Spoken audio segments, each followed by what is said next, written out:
Hey, welcome back to my channel, Manifesting Magic. This is Sherry. I'm the host and creator of Manifesting Magic and the Facebook group Manifesting Magic. So yes, welcome back. I'm so glad you're here. So today I've really been inspired to talk about subconscious rewiring for manifestation. Now this is something that's much lesser known because so often like here in society, like our average typical society, we're very focused on, what's right in front of us, right? I'll believe it when I see it. So that's what we're questioning today. Now, if you're not familiar with what the subconscious is, let me share. So the part of your mind that you use every day to go about your life, to drive, to do, whatever work tasks you do, to do things around the house, to take care of your kids, to pay your bills, that part of your mind, that's your subconscious. Believe it or not. Even though you put a lot of thought into some of the things that you do, there are some things that you don't really have to think about, right? Think of driving, for example. If you've ever driven a car, you know that after you've been driving for 5 or 6 years, you don't have to think much about it. You don't have to stop and think, wait, I got to put the car in reverse. Wait a minute. Let's look and make sure that there's no cars behind me.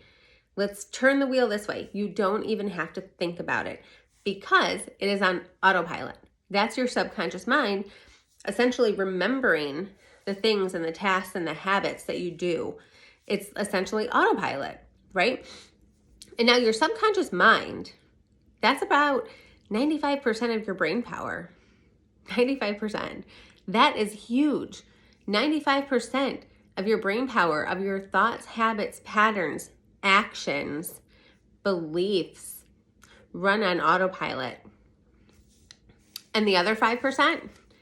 Well, the other 5% is what kicks in when we have to think, critically think, or when we learn new information on something, even better.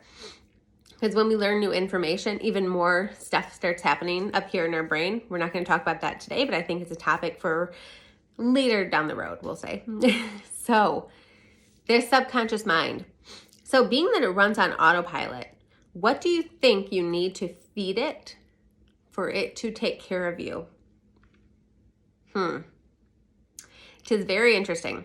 So the subconscious mind has developed all the way up until approximately age 7.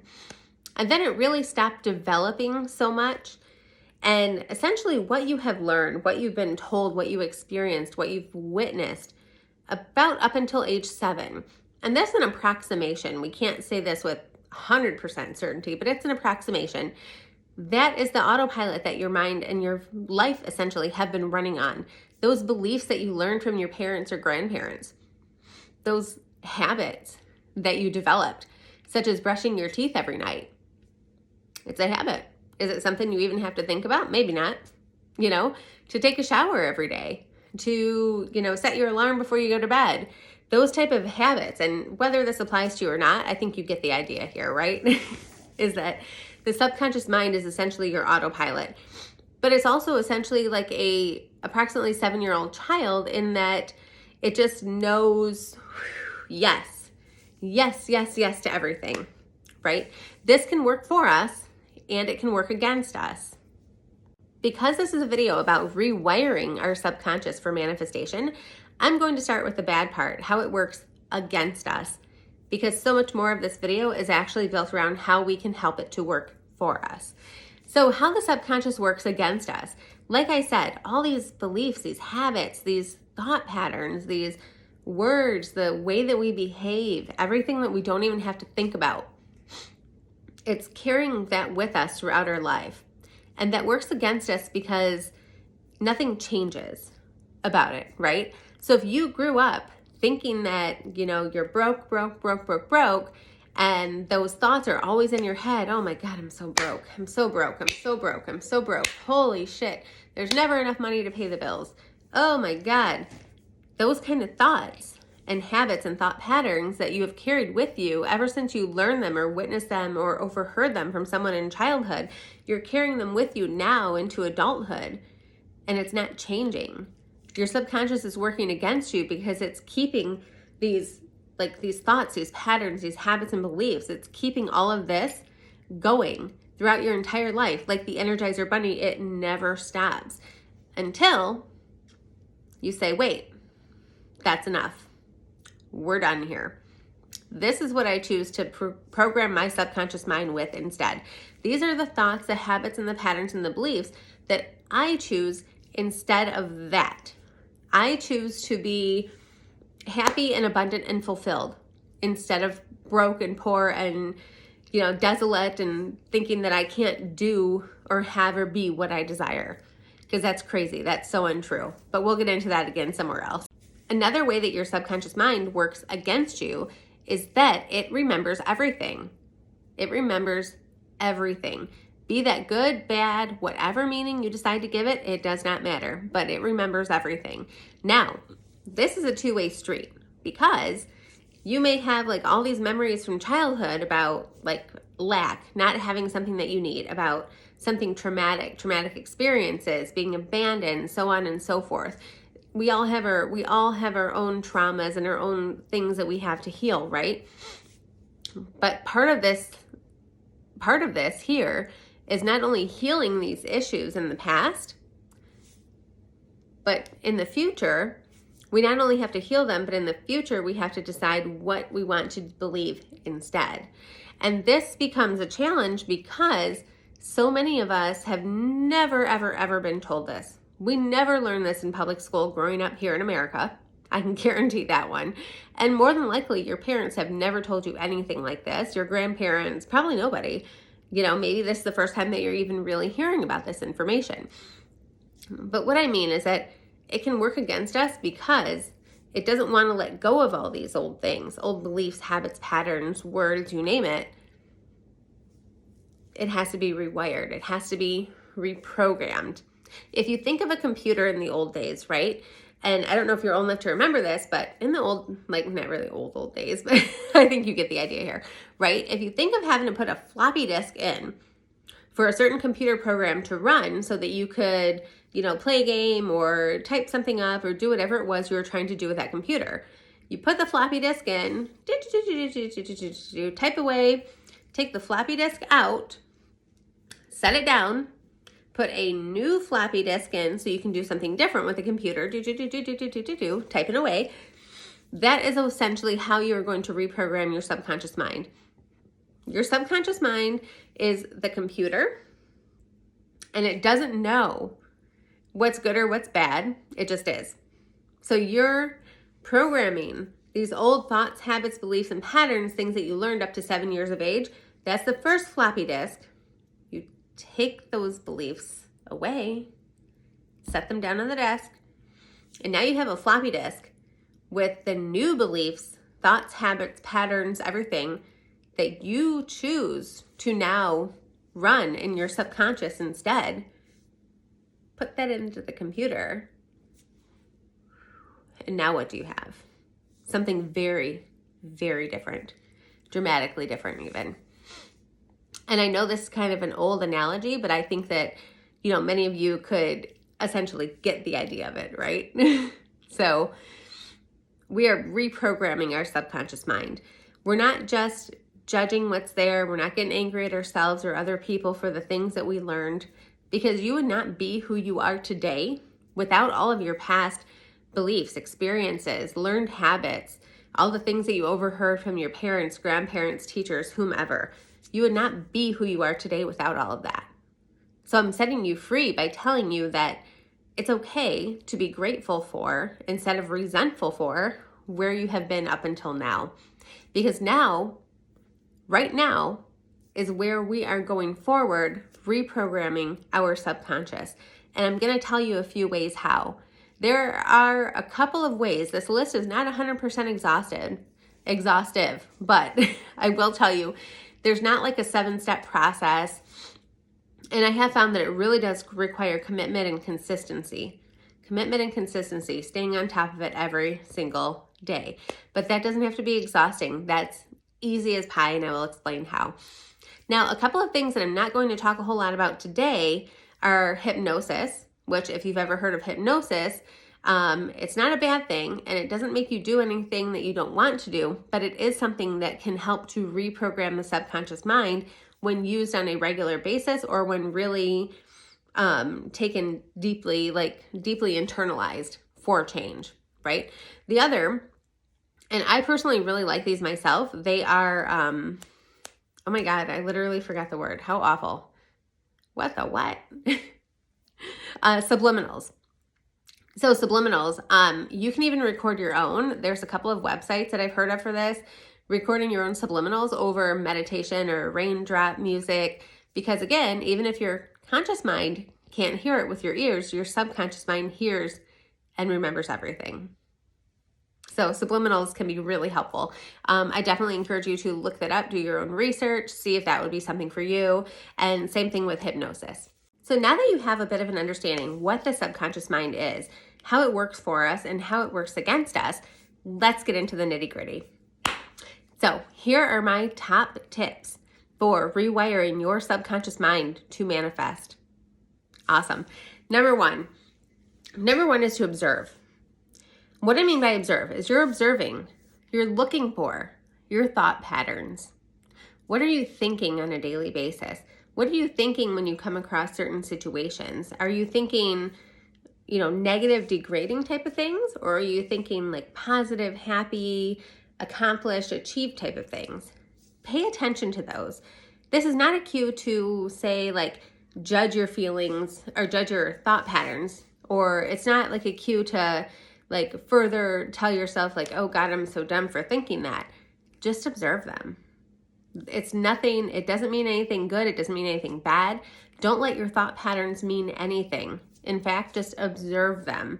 Just watch for little cues. What kind of habits, what kind of things are you thinking, and what kind of rabbit holes do you end up going down, right? Are they good? Are they bad? Do you think about one thing and then end up going towards 10 other related things? And is this a downward spiral in which your emotions go down? Or is this an upward spiral where you feel even better and better and better about yourself over and over and over? So just observe these little things. Also observe your words, right? So many of us, we say things like, I always do X, Y, Z. I'm always A, B, C. I always end up blankety blank, blank, blank. So think about that. I'm sure that, if one of us human beings says stuff like that, then I'm sure many others do too, right? So look at those things, observe those things. But like I said, don't judge them. There's no need to judge. All you're doing is looking at them, because this is your cue to essentially look within at what's going on in your subconscious, so that you can see what needs to be rewired, what needs to be restructured, what is not working, and what you can do differently, right? So think about those, number one. Number two, I think that it's really important to not really worry so much about making these big, giant, 10-step leaps all the way up the basement stairs. But I think it's very important to make tiny shifts. So instead of leaping up 10 steps at once, we're going to take one step, right? Put your foot in one single step. It's not to our benefit to make giant changes all at once, but it's the smaller habits that add up to big, big, big, big, big results. And this I've not only witnessed, I've not only read about, heard about, seen, spoke about, but I've also experienced myself. And I can tell you that by making the tiniest shifts in things like the way that you think about things, the way that you say things, the way that you do things, these tiny shifts, these tiny, minute, seemingly small changes can add up to massive results. And this step number two is actually playing on step number one, because step number one, you're observing these thoughts, these habits, these beliefs, these patterns, these words, these things that you say that essentially keep you in your little zone of comfort, I like to call it. You're observing those things so that you know what small shifts you can make. Small little things. It's not about big giant leaps up right this minute. Your emotions and your emotional regulation system may not be able to handle that. Your nervous system may not be able to handle that, making such massive changes all at once. This is why crash diets don't work. Crash diets say, come Monday morning, okay, I'm only eating like one boiled egg and a cup of coffee for breakfast every single day for the rest of my life. This is my diet now because I'm going to lose, 15 pounds by next month, right? So making those big, huge, giant leaps. But that person on that crash diet, their body, their nervous system cannot handle such massive changes all at once, as opposed to making subtle, small changes like less sugar in their coffee, or a different kind of coffee creamer that doesn't have so many carbs or sugar or whatever in it, right? Small changes. So that's why crash diets don't work, essentially. Your body may not be able to handle that and regulate and accept it. And your subconscious mind may not be able to accept such massive changes all at once. Because consider this, your subconscious mind has been running on autopilot all your life. And now here, boom, changing something all at once. So of course that's not going to stick, right? Right. That brings me to number 3. Number 3, focus on what you do want to believe. Focus on how you want your words to sound. Let's talk specifically about words here, right? So say you notice a lot of those, like I always this, I always that, I am blank, I always end up A, B, C, X, Y, Z, right? What little changes can we make towards your words, around your words, I mean to say, that can help you shift into where you desire to be, not where you are right now? So instead of saying like, I'm always stuck in traffic, I always end up stuck in traffic, my God, why does this happen to me? What about I am safely getting home in divine timing? How can we reframe this negative issue into a good thing, right? Or, instead of like, I'm always broke, how about I have everything I need and I'm well taken care of? I have nothing to worry about. Even if on the surface, things are not going perfectly, exactly as planned and as expected, we only manifest in the now, how we feel right now. And right now, if you're watching this, more than likely, you generally have most or everything that you need, and you are generally safe. You're probably not naked outside in the cold, in the snow, in the rain, or being chased by bears, lions, and tigers about to be eaten alive. For the most part, you're probably okay. Okay. So think in terms of the small, tiny shifts in what you are saying. So even if, say, it's not quite what you desire yet in front of you, think of little ways that you can shift into how you desire to be based on your words, right? So instead of like, oh my God, I need a coffee. How about, okay, I'm okay. I'm totally okay right now, and I will continue to live. My heart will continue to beat whether I have coffee or not. However, I would like a coffee. You could say something like that and reframe it that way, right? I will say, like, the energy of need, like, I need this, I need that, I need this, I need that. Like, the energy of need and desperation and craziness doesn't get you anywhere. It's actually like pure desire, joy, and gratitude that does. Which brings me to number 4. So we talked a little bit about words, habits, thoughts, emotions, whatever. We talked a little bit about these things and about how important it is to observe ourselves. Now, where do we put our focus when we're trying to rewire our subconscious for manifestation? There's so many things that you might want, right? There's so many things that so many of us desire. So many things. But there's also many, many, many, many things that we do not want to happen. Not under any circumstances would I want this, right? Like driving somewhere, like you're driving to the store, like my favorite store, technically it's Target, of course. You're driving to the store and you keep thinking to yourself, I do not want to get into a car accident. I just seen a car accident on the news and it looked terrible and I don't want to get into a car accident. And then say you're pulling off the freeway and you're about to pull into Target, bam, somebody rear ends you because you didn't want to get into a car accident. You manifested that car accident, and I'm not saying that, don't take this the wrong way. I'm just using this as literally an example, nothing else. And no way in hell do I ever want to see anybody get hurt. But as an example, in manifesting things that we do and don't want, your subconscious mind somehow manifested that car accident because you kept thinking, you kind of kept thinking about it, and you kept saying like, I don't want this, I don't want this, I don't want this, I don't want this. So let me tell you a little secret.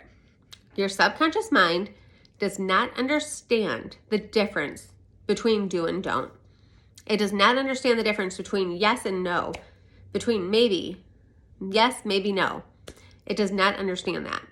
So by continuing to focus on what you don't want, or what you don't want to happen even, or what you want to avoid, focusing on these things in this energy of avoidance, it's actually attracting them closer to you, because your subconscious mind only knows that you're focusing on this particular thing, not that you don't want it. Your subconscious mind doesn't understand that you don't want this. It just understands and hears this thing, car accident, car accident, car accident, car accident. It doesn't hear the don't. It can't process the don't. It can't understand the don't. And here your subconscious mind being the portal to the universe, to manifestation.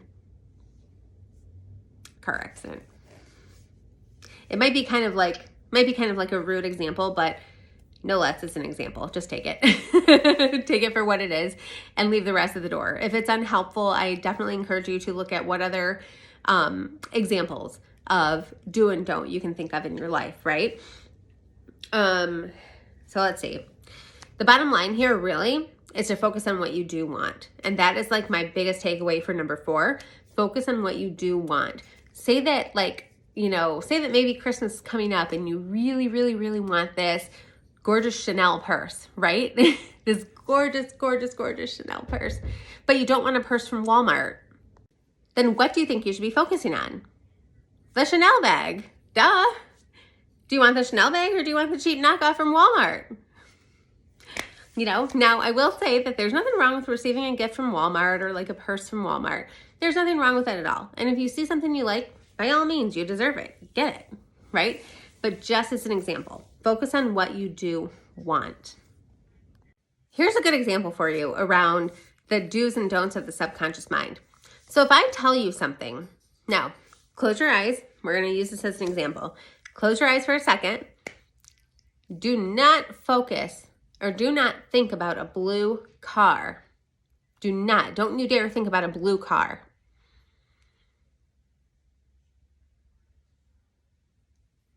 What are you thinking about? Could it be a blue car? I wonder. It might be, because your subconscious doesn't understand don't. It doesn't. So that was my example. Or I could tell you, don't think about a purple elephant.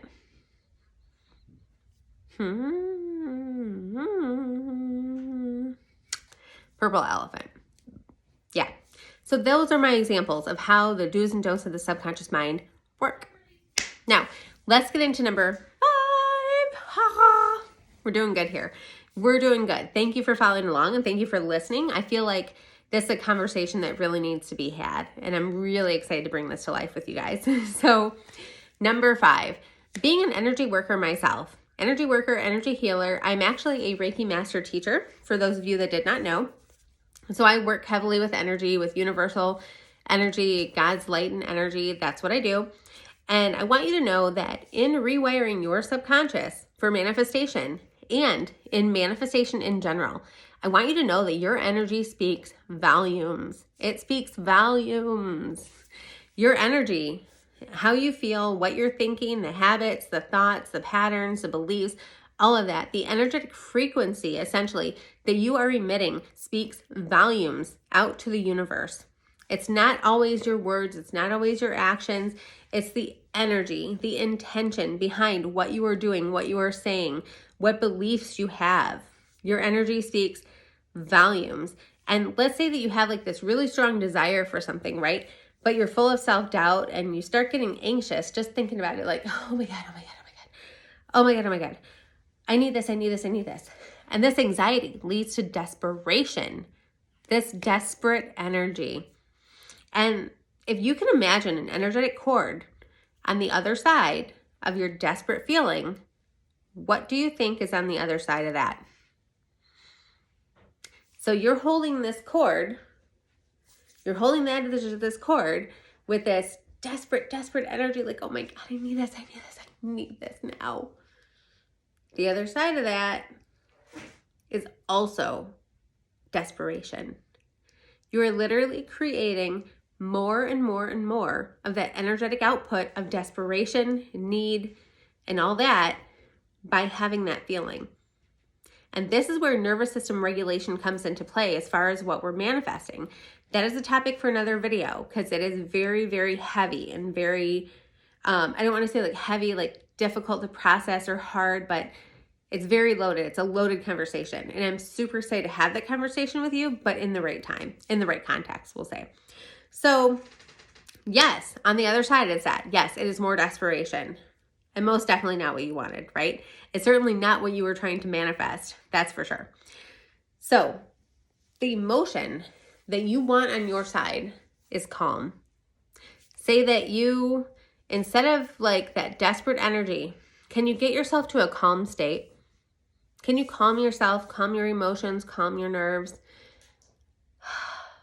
and say, okay, I'm okay. I am okay. I am okay is a sentence that will get you much, much further than the energy of desperation, than the energy of need, the energy of calm, knowing that you're okay. And remember, your energy speaks volumes. So getting from desperate to calm, you have this calm energy and you are telling yourself that I'm okay. I'm absolutely okay. And part of this has to do with being okay whether your manifestation makes it to you or not. And I know that that does not sound like a whole lot of fun when you really, really have a strong desire for something. But the energy of desperation and anxiety and nerves will not get you what you want. It will not. But the calm energy, saying that, okay, I can calmly accept this into my life. I can calmly manifest this into my life. And I will give you a little hint here on nervous system regulation, in that if you can get yourself to a point where you can normalize having what you desire, you are getting into a calmer state. With normalizing what you desire, normalizing having it, you can become even calmer with receiving it. You can scoot down from desperation to calm. Do what you can, whether that means some deep breaths, meditation, maybe that's a nap, whatever that is, but no desperation. None of that. The universe ain't got time for that. If you know what I mean. So another side note, like on needy, desperate energy. If the universe gave you what you wanted based on need, if the universe dispersed whatever was needed to anywhere in the world, to anybody in the world, based on who needed it, there would be no world hunger. There would be nobody without shelter. There would be no starving children in any country, anywhere at all. There would be nothing wrong. But as you can see, the universe does not work that way. The universe does not work based on need. That's kind of a lot to think about, but it doesn't. The universe works on desire, on energy, on your energetic output. The universe responds to your energetic frequency, not to your need, and certainly not to the energy of need and desperation, needy energy. So this brings me to my last, number 6, my last and final tip for you in this video. Now, let's think about taking the focus off of what you want and think about who you're being while you already have that desire in your possession. And it may seem weird because you may not have it right this second, but think about who you're being. Like what are you doing? What are you thinking, feeling? What frequency are you emitting in having it right this minute, in experiencing what you desire to experience right this minute? How does that feel? What kind of changes come into your body? What kind of feelings, thoughts, things come to you? Think about who you're being, not necessarily about your desire, but who are you being by already having it? That's another way we step into essentially like a quantum manifestation level, in going from like, okay, we don't have it yet, but we know we will have it soon because we believe and have faith and trust in the process. So who am I being to bridge the gap from I don't have it yet to yes, I have it right now? Who are you being? Ask yourself that. What does that mean to you? Ask yourself what that even looks like to you. It doesn't necessarily mean like your hair looks different, you're wearing different clothes, you're talking different. It doesn't necessarily mean any of those things, but it means who are you being? What's going on inside you? What thoughts are going through your mind in who you are being when you already have it, right? Going from taking the focus off of what you desire to who you are being, it can be really tricky. And there's not really like this, 5, 10, 25 step process or whatever. And it's not really something that I can do for you. It's something that has to go on inside of your head on your own. It's something that you have to think about so that it's meaningful to you, because this is different for everybody. And manifestation is different. It's unique to everybody. It's unique to the individual. So I hope this makes sense, and I hope that this is landing in a way that is truly beneficial to you. And more than likely, if this is not landing a certain way or landing the way that you want it to right this minute, more than likely, your subconscious, who remembers everything, will bring this back up at a later date when perhaps it's more beneficial or more efficient for you, so to speak, for this information to be in your life. Because these are the kind of downloads and transmissions that by me sharing and you listening means that you were meant to hear this information. And therefore, it will help you at one point or another. Even if it's not today, tomorrow, next Wednesday, it could be like next month, next year, or 5 years from now. Who knows, right? Because the time is just an illusion, which we'll talk more about eventually. So bear with me here. So let's to kind of build more on this, right? So who you are being. So your desire is on a frequency. Woo! And you are in a frequency. And for your desire to come to you, these frequencies have to match. So I want you to think about what you desire, and not necessarily the what, but who you're being in the back of your mind. What frequency is this, your desire, and what frequency are you emitting? And think about how to mold those two frequencies within who you are being, right? So who is you right here? We'll say like my heart center or something. Desire, who, and frequency, right? Emitted frequency. And those all go together. Think about how you want to integrate all three of those to essentially welcome your desire into your life with open arms via the path of least resistance. And the reason that we're using subconscious rewiring in manifestation is because that is the path of least resistance. So the path of resistance, so to speak, resistance is like fighting, rushing, hurrying, scrambling, trying so hard, not getting anywhere. Oh my God, nobody needs that in their life. But the path of least resistance means working smarter, not harder. So if we can train our brain to accomplish the things that we desire to accomplish without having to like dig ourselves 9 feet deep or 6 feet deep or whatever the hell, it's working smarter, not harder. Because we're putting our brain on autopilot to help work for us, not work against us, where we're digging and never achieving anything, as opposed to using our subconscious, tapping into that 95% of our brain that almost nobody uses anymore. And, well, not that they don't use, but you get it, right? Tapping into that 95% of our brain to rewire it, to help us in this process of manifesting our dreams even faster, efficiently, and effective via the path of least resistance. Instead of fighting it, our brain is now working with us, working for us, for our highest good. It makes more sense to me, right? So I want you to also think of this. These two frequencies, going back to these two frequencies, do they match? Do they not match?